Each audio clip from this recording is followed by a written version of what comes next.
Bonjour chers auditeurs du réseau DTL, nous vous remercions de votre fidélité. Tout de suite le flash d'info, Sokhna Faty Mbacké à la présentation, à la partie technique Mame Malick Ndiaye. Le leader du PASTEF, Ousmane Sonko, ne sera pas à Lomé ce mercredi 26 mai 2021 aux États généraux de l'ECHO. L'opposant placé sous contrôle judiciaire a été interdit de sortir du territoire. Le juge d'instruction qui a hérité du dossier a rejeté sa requête la semaine dernière. Par conséquent, du moins, Ousmane Sonko fera son intervention au colloque via l'application Zoom. Le secrétaire général de l'Organisation des Nations Unies, Antonio Guterres, a nommé mardi le général de corps d'armée aérienne du Sénégal, Biram Diop, au poste de conseil militaire au département des opérations de la paix de l'ONU. Le ministère des Affaires étrangères et des Sénégalais de l'extérieur se réjouit de cette importante nomination et adresse ses chaleureuses félicitations au général Diop. La coalition des organisations en synergie pour la défense de l'éducation publique milite pour l'augmentation du financement alloué à ce secteur pour un système éducatif public résilient pendant et après la crise sanitaire due à la pandémie du Covid-19. Le budget d'investissement alloué à l'éducation est en baisse depuis 3 ans, passant de 50 milliards en 2019 à 30 milliards en 2020 et 22 milliards en 2021, a affirmé son directeur exécutif Cheikh Mbow mardi à Dakar lors de la clôture de la semaine mondiale d'action pour l'éducation.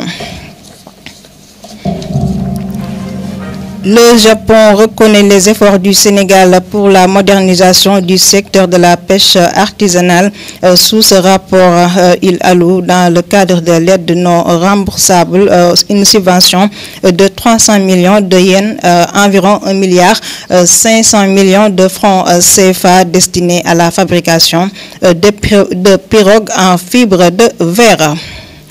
Et puis pour terminer, le président français Emmanuel Macron a condamné ce mardi, à l'issue du sommet européen tenu à Bruxelles, l'arrestation lundi soir du président de la transition du Mali, Bah Ndaw, et de son premier ministre.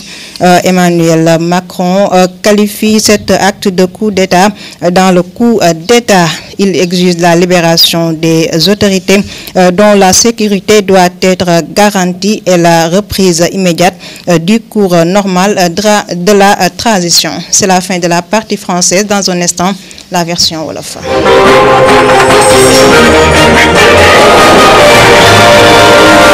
mbokk yi dal leen ak jàmm ci xibaar yi ci tënk dañu koy dooree ci njiitu Pastef di Ousmane Sonko kon nag du dem ca fa nga xamante ni mooy Lomé nekk Gëblab Togo ngir rek ndaje ba nga xamante ni nag dañu ko fay amal daal di koy jëmale ci li nga xamante ni mooy xaalisu ECHO. kon nag ndaje moomule tey ci àllarba ji lay door 20 fan ak juróom-benn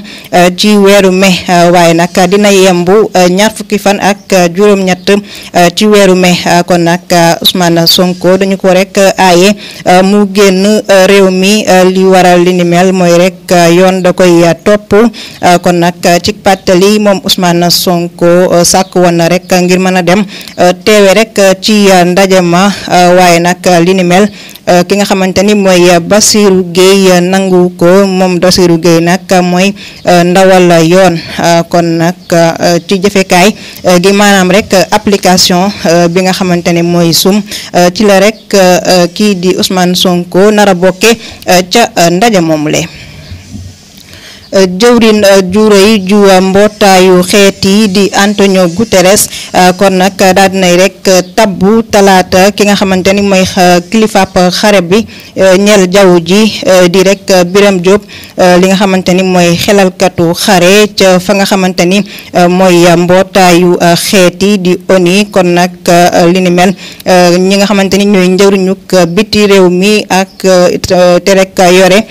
li nga xamante ni mooy saa Sénégal ya ca bitim réew rafetlu na ko waaye tamit daal dinay ndokkeel ki nga xamante ni mooy rek général Diop ci ndombal tànk gu yees googule. kuréel maanaam rek mboolem kuréel li nga xamante ni nag ñooy aar njàng mi fare ci nguur gi kon nag ñi ngi sàkku rek ñu daal di yokku li nga xamante ni mooy njël li ñu jagleel njàng mi ngir rek daal di suqali njàng mi ci jamono yi nga xamante ni nag ñi ngi ci jamonoy mbas kon nag li nga xamante ni mooy njël li ñu jagleel njàng mi dañoo nemmeeku rek ne fii maanaam ñetti at a ngi ni day rek wàññeeku kon nag ci atum 2000 ak fukk ak juróom ñeent njël li mi ngi nekkoon juróom fukki milliards maanaam juróom fukki tam ñaret ci atum 2000 ak ñaar fukk ak ci atum 2000 ak ñaar fukk mu nekk fanweeri milliards ci at mi ñu nekk muy rek atum 2000 ak ñaar fukk ak benn njëlaang ci ñaar fukk ak ñaari milliards kon nag ki nga xamante ni moo xamle li ni mel di rek njiitu kuréel googule di Cheikh Diop kon nag xamle na li ni mel talaata ci Ndakaaru kon nag ci jeexitalu ayu bés bi ñu jagleeloon njàng mi ci àddina bi. réewu Japon kon nag soofantalul benn yoon ni réewu Sénégal di doxee ngir jëmale kanam li nga xamante ni mooy napp gi kon nag ci loolu daal nañuy rek yëkkati lu toll ci 1 milliard yu teg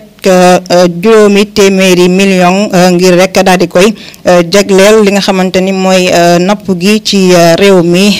kon nag li ni mel yëkkati nañu ko daal di koy jébbal réewu Sénégal ngir rek mu daal di sos ay gaal yu yees. mbokk yi kon dañuy daal di rek ndar keppe xibaar yi ci njiitu réewu France di Emmanuel Macron kon nag daal nay rek ñaawlu talaata ca ndajem Europe li nga xamante ni mooy rek teeg ñu te njiitu li nga xamante ni mooy réewu Mali ci neggandiku di baax ndaw kon nag Emmanuel Macron daal nay xamle rek ne li ni mel nekk na foqarti nguur